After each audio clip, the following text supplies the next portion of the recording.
Okay, year two, so let's go through it together. Well, the first one, Mary visited men on the battlefield. Well, no, we can't see anything about a battlefield. We can just see wonderful adventures of Mrs. Seacole. So no. What about Mary was given medals for her work? Well, is she wearing any medals in the picture? No, she's not. She's also not selling any food at her hotel in the picture. So no, we can't say that this source is telling us that she's set up a hotel selling food. Mary wrote a book about her life. Well, yes, this is the book about Mary Seacole's life, the wonderful adventures of Mrs. Seacole. So yes, this source is telling us that this statement is true, that Mary wrote a book about her life. So therefore, we can put source 3 in the next box because this source is telling us that this statement is true. Now, Mary was kind. Well, no, it doesn't tell us that Mary was kind. Mary wore bright clothes and a big hat. Well, yes, can you see in the picture? Mary Seacole's wearing red clothes, isn't she? And she's wearing a big hat. So therefore, again, we can say that this source is telling us this as well. Now, Mary was popular with the soldiers. No, it doesn't tell us that. It just says the wonderful adventures of Mrs. Seacole. It doesn't tell us that she was born in 1805 or that people today want to remember her because she wrote this book. Mary helped people in the West Indies and the Crimea. Well, no, it doesn't tell us anything about what she did. It just tells us that inside the book, we are going to find out about the wonderful adventures of Mary Seacole, of Mrs. Seacole. So there we go. If you highlighted those two, and if you filled in the best source with source number 3 for those two statements, that is fantastic. So now it is your turn. You have some more sources on your worksheet, Year 2 History, 3rd of March, resource 1, and you also have the table that we've just been looking at with the different statements in. Now, what I would like you to do is look at each of the sources and decide which statements they are telling you are true. Okay, now some of the statements might have more than one source, which is telling us that that statement is true. If that is the case, we have 2 columns, best source and other sources.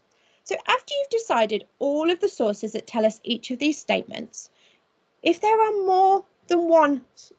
more than one source that is telling us that this statement is true, have a look at the sources and decide which one is the best source, which one is telling us the most that this statement is true, and then put it in the best source column.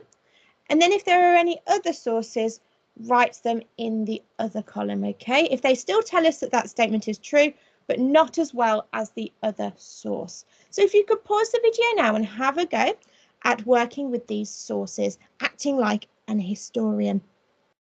Okay, Year 2, so have you sorted out all of the sources and decided which statements are true based on which sources? Fantastic, well done. Well, I would like to look now at what were Mary Seacole's achievements. Now, we learned some of these last lesson. Could you pause the video now and have a think for me? Okay, Year 2, so can you remember any of Mary Seacole's achievements?